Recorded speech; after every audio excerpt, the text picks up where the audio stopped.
There are many potential patient handling hazards such as strains and sprains to the lower back or shoulders. Injuries often occur due to repeated manual patient handling activities. Some high-risk activities include moving patients from a chair to the bed, side to side in bed, and from the bathroom to the bed or a chair. Workers in all areas of the healthcare industry are at risk of these hazards. These areas include those working in long-term care, such as a nursing home, acute care, such as a hospital, home healthcare workers, as well as physical therapists, radiologists, and sonographers. What if your only option is to manually move a patient? What can you do to minimize the risk of potential injury? Follow these 4 principles. Use your feet to create a wide and stable base. Move the bed to hip height for transferring someone. Keep the work you're doing directly in front of you, and keep the patient as close to you as possible. Following these core principles will help you keep stabilized as well as prevent rotating and reaching.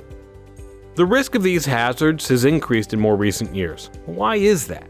There are 2 main reasons for this. First, there's an obesity epidemic in the US, which means people are getting heavier and harder to move. Also, the elderly population is increasing, which means there are more and more people requiring both long or short-term care. As you work throughout the day and you move patients repetitively, you're likely also to become fatigued. As you fatigue, you become less attentive and productive. It happens, right? And then you're also more susceptible to injury. The Occupational Safety and Health Administration, OSHA, discusses 3 main risk factors. These are force, repetition, and awkward postures or positions. When thinking about force, ask yourself how much physical effort's needed for this task. For repetition, how often are you repeating the same motions?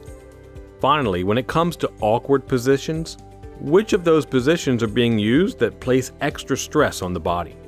Are you reaching above your head, kneeling, squatting, leaning? Maybe you're twisting too much. Although there are many hazards and risk factors when it comes to moving patients, there are ways to prevent injuries. OSHA recommends that manual lifting is minimized in all cases and eliminated when possible. That just makes sense. This is made simple by implementing an effective, safe patient handling program. That's the SPH I mentioned before. Before we dive deeper into that topic though, let's debunk some of those myths you might have heard about these programs.